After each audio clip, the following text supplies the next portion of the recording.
அமைதியான ஒரு கிராமம். மழை நின்று மண் வாசனை பரவுகிறது. தூரத்தில் பறவைகளெல்லாம் தங்கள் கூடு நோக்கி பறந்து விட்டன. அந்த அமைதிக்குள் ஒரு சிறுவன் ராமு. ராமுவிற்கு வயது 8. அவன் மனதில் ஏராளமான கனவுகள். அவன் தினமும் ஒரு பழாமரத்தடியில் அமர்ந்திருப்பான்.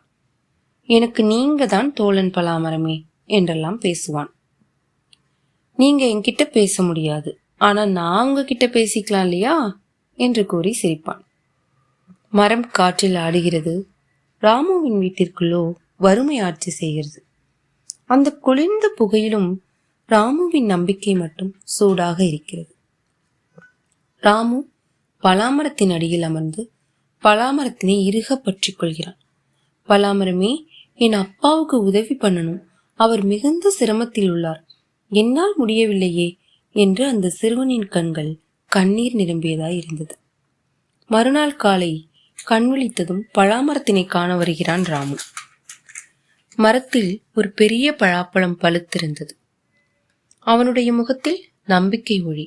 ஏனென்றால் நாளை பள்ளிக்கு கொண்டு செல்ல நோட்டு புத்தகம் கிடைக்குமே. ராமு அந்த பழாப்பழத்தை சந்தைக்கு கொண்டு சென்று விற்கிறான்.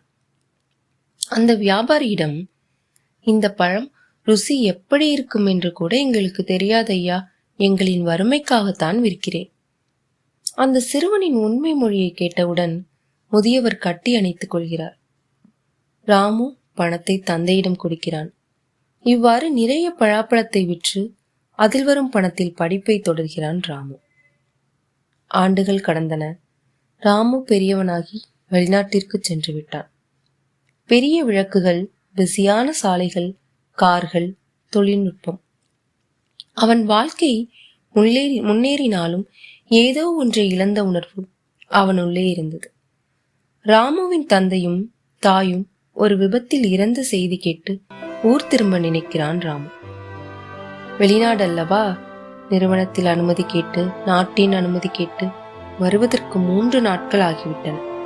அதனால் உறவினர்களே சடங்குகளை முடித்துவிட்டனர். ராமு ஊர் திரும்பியவுடன் அவனுக்கு கிடைத்தது அந்த பழைய ட்ரங்க் பெட்டிதான். அவன் அம்மாவையும் அப்பாவையும் நினைத்து அழுது கொண்டே அந்த பெட்டியை எடுத்துக்கொண்டு புறப்படுகிறான். அப்போதுதான் பழாமரத்தினை பார்க்கிறான் ராமு. ஓடிச் சென்று கட்டி அணைத்துக் கொள்கிறான். தான் சிறுவயதில் விளையாடியதும் தாய் தந்தையுடன் இருந்ததும் நினைவிற்கு வருகிறது. ஆனால் பழாமரத்தில் பச்சை நிறம் மட்டும் காணவில்லை. மரத்தின் அடியில் அமர்ந்து ட்ரங்க் பெட்டியில் இருந்த கடிதத்தினை எடுத்து படிக்கிறான். வெளிநாட்டு வாழ்க்கையெல்லாம் நமக்கு வேண்டாம் சாமி, வீட்டிற்கு வந்துவிடு ராசா என்று அவன் அப்பா எழுதிய கடிதம். ஏனோ பிள்ளையின் ஆசைக்கு குறுக்கே நிற்க மறுத்து கடிதத்தினை அப்படியே மறைத்து வைத்து விட்டார் போலும் அந்த ஏழை அப்பா. சந்திர ஒளி, பலாமரம் இரண்டும் அவனுக்கு ஏதோ ஆறுதல் கூறுவது போல் இருந்தது. இனி நான் வெளிநாட்டிற்கு செல்ல மாட்டேன், இங்கேயேதான் இருப்பேன் என்று புலம்பி தவிர்க்கிறான். ஆனால் அந்த சந்தோஷமான செய்தி கேட்க அவன் அம்மாவும் அப்பாவும் இல்லையே என்பதே வருத்தம். அடுத்த நாளிலிருந்து அவன் மரத்துக்கு நீர் ஊற்றுகிறான். சில நாட்களில் மரத்தில் பச்சை எட்டி பார்த்தது.